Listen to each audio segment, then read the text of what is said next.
Well, welcome back everybody to another WVGunsNGoats video, and we got two flashlights from the company Wuben here.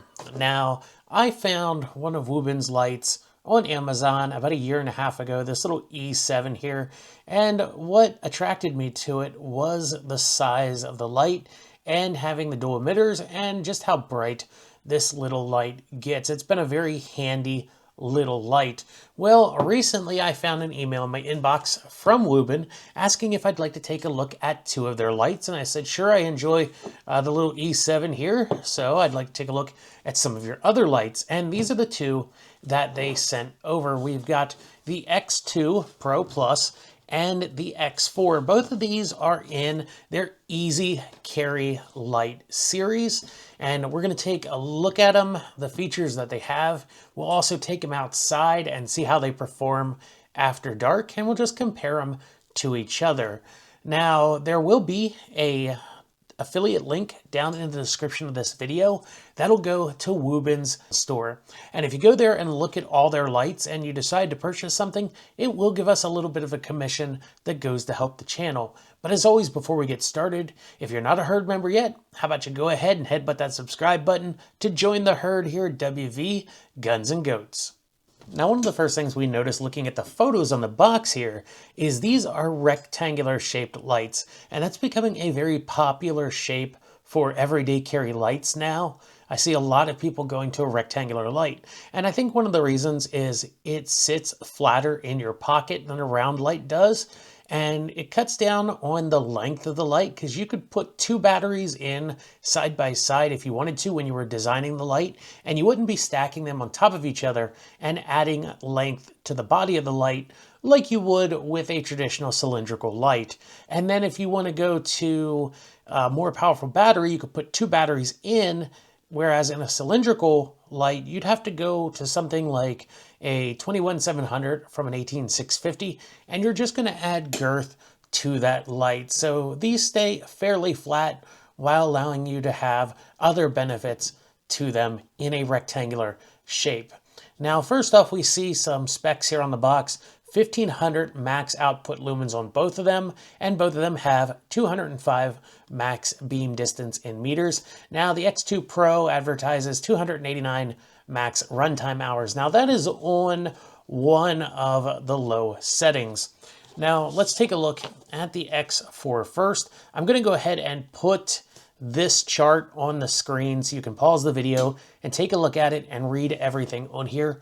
But I'm just going to touch on the size and weight. This is 4.97 ounces with the battery, and it's 1.47 inches in length, 1.04 inches in width, and 3.77 inches in height. Now, compared to the X2 Pro, once again, I'll go ahead and put this chart on the screen, but this weighs 4.55 ounces with the battery and 3.17 ounces without the battery. Here's what you're going to find in the box with each light.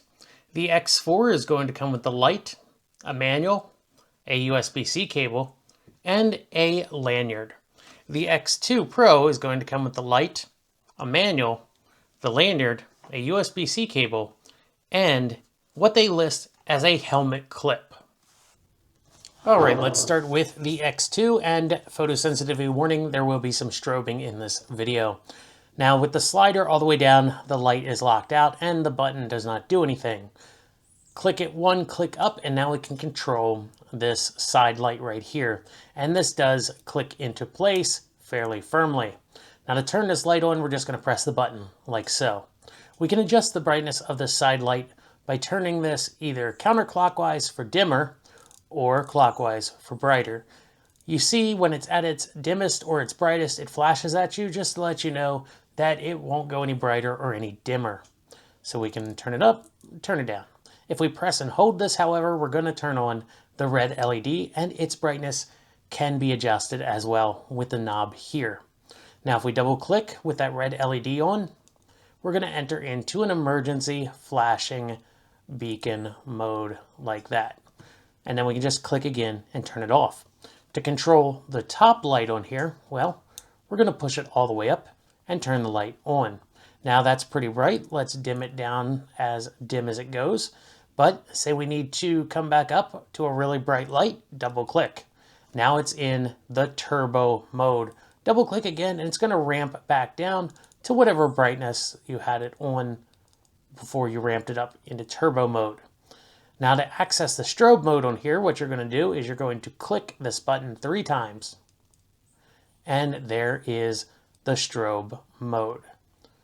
So it's a very easy light to operate right here. And we'll just put that back on lock. Now we'll get our X4 out again. And one of the things we notice here is the knob on the X2 is much more exposed than it is on the X4. The X4 is more protected from accidental activation. So we are on the lockout right now, and this momentary switch will not do anything. This switch will not do anything when it's locked out. Now we are on the front-facing light mode here. So when we click that, of course, we have our light come on. Just like the other light, we can brighten it. It'll flash at us. We can dim it. It'll flash at us at the max and minimum. Now what we can do is press and hold this, and we activate this little LED right here, which just happens to be an RGB LED you can adjust by rotating the knob. This little emitter here is also your charging indicator light. It'll be red when the battery is dead or needs charge when you plug it in, and it'll go to blue when the battery is sufficiently charged. And then you press and hold and you can get back to your standard white LEDs right there. Now, even though we are on the side light here, this momentary button on the tail cap right here will activate the turbo mode when you click it. You don't have to be in the mode to activate the front light to use the momentary tail cap light. So momentary turbo mode, and if we double click this, we have a on strobe mode. I'm not holding it right now, but when you double click it, the strobe will come on and stay on. Otherwise, it's momentary turbo mode. So we flip this up one more time, and now we can activate the top light here. We're on the dim as it goes, I'm pretty sure. Yep, just like that. And we can go all the way up to maximum brightness.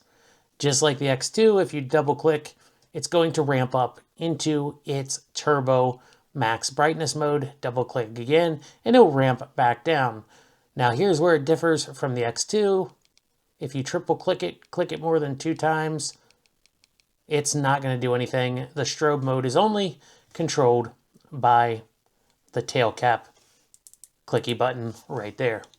And if we push it one more time up, well, besides exposing that USB port that I showed you earlier, and when the USB cable is plugged in there, of course you can't move the slider, so you are stuck in the moonlight mode. This is a very, very minimum dimness mode. It just gives off a little bit of light, and even then, when you are in the moonlight mode, the tail cap then becomes a on and off switch for that moonlight mode, and it disables the strobe mode. So it doesn't have the turbo mode, it doesn't have the strobe mode when you're in the moonlight setting here, and it's just click on, click off, click on, click off for the controls there on the X4. So all right, enough here at the tabletop. Let's take them out after dark and see how they perform. All right, everybody, here we are on the close range. We're going to look at distance, and we're also going to look at inside a barn to see how these lights perform. We've got our X2 and our X4 here, and we're going to start with the auxiliary side lights on these units, because the top LED emitter array on these 2 units, I believe, are pretty much the same. Their max lumen output and their beam distance was pretty much the same on the boxes there, and they look very similar. So let's start with the X2 first. Now we are on minimum brightness. You're going to see some targets illuminate here as I go up to maximum brightness, and these targets are at about 20 to 25 yards from us. This is max brightness on the white light, and we are on minimum for the red light. Here is maximum brightness for the red LED, max brightness for the white LED. Now let's check out the top LED emitter on here. On minimum right now. Here is maximum brightness on that top LED. And it is a pretty large floodlight. It does not seem to have a very defined hotspot in the center of the LED. But keep in mind, these are everyday carry lights. And now we have the X4. Now with its diffused or frosted lens over its side LED, they're really not made for distance. And we do have some backlighting by some dusk to dawn lights, and it really doesn't overpower that backlighting. I mean, if I hold my hand out here, we can see it illuminate my hand, and it does illuminate a little bit of distance in front of us. However, it's nothing like that X2. The X2 had a much longer throw to its side light. And if I change to the RGB LED, it's not very useful except for, something pretty much directly in front of you. Now we can go and try the main light on here. And this is the low on the main light. It does throw out there. I can see it affecting the targets down there, and we'll turn it up to max brightness. And here's where it really throws it out there. Once again, this is a flood set up to be an everyday carry light, and it does not have a really defined hotspot to it. There's also one more light mode on here, and this is the super low mode. You can see it illuminate my hand, but not too much more out there. I can see a little bit of illumination on the white targets, probably because they're white and reflecting that light, but it's a very, very low LED lumen-wise. Now there's also a turbo mode and a strobe mode on the X2. So if we turn on the X2 and we double click the knob, it's going to go into turbo mode just like this. Double click it again and it'll ramp back down to the last setting you had it on. If we triple click, we enter the strobe mode there. If we turn the light off while it's on strobe, it'll come back to the setting you had it on before. If we go into turbo mode, turn the light off, back on, it's going to be in the last brightness setting you had it on. When it comes to the X4, it's a little bit different. Now the X4 does not have a strobe mode, as I found out while I was messing with it here. If we turn it on and double click, same operation to get us into the turbo mode.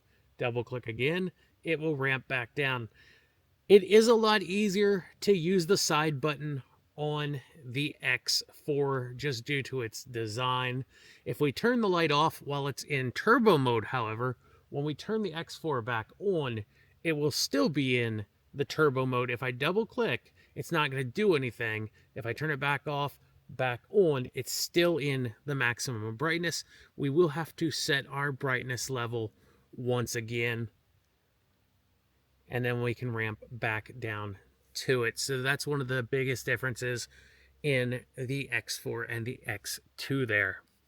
Okay, so what we're doing now is checking the long distance for the beam distance. In front of me, there's a barn about 60 yards away and a tree line about 100 yards away. Past that, we're going to start with the side LED on the X2 because that had a good bit of throw to it. So this is the side LED. Yes, it's all the way up right now. That is the side LED. And since both of these lights pretty much have the same long distance illuminator in it, we're just gonna go off the beam of one of them. And this is the beam Make sure it's turned all the way up. This is the beam at the top LED emitter. We see that barn pretty well, and it does throw to that tree line back there.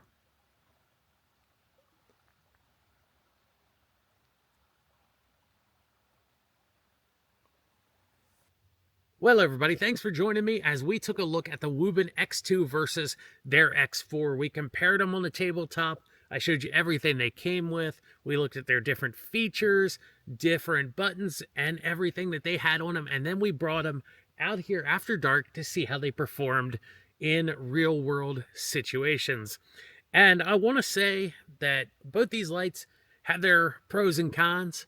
Now, I've come to like the X4 a little bit more than the X2. However, the X2 is great for someone whose requirements for their everyday carry light is both of the lights are able to throw a beam a pretty good distance, and they're able to take AA batteries. If you need a light that you can throw AA's in a pinch, or you got a stash of AA's, I think the X2 is going to be the light that you're going to want to look at. However, I've come to like the X4 more than the X2 personally. This is my opinion. After using both of these for a little bit, I like the X4 a bit more. I like the fact that it has a dedicated moonlight mode. I like the fact that the activation button and dimming knob on the X4 are a little bit more protected against accidentally being activated. However, both of these lights have the lockout mode on them, so you can definitely put it in that lockout mode and safeguard against the light being accidentally activated. My personal choice is the X4, but you might like the X2, especially you guys who are looking for a AA powered light. Everybody, thank you for joining me for another WV Guns and Goats video. And as always, if you're not out there having fun shooting, well, what are you doing?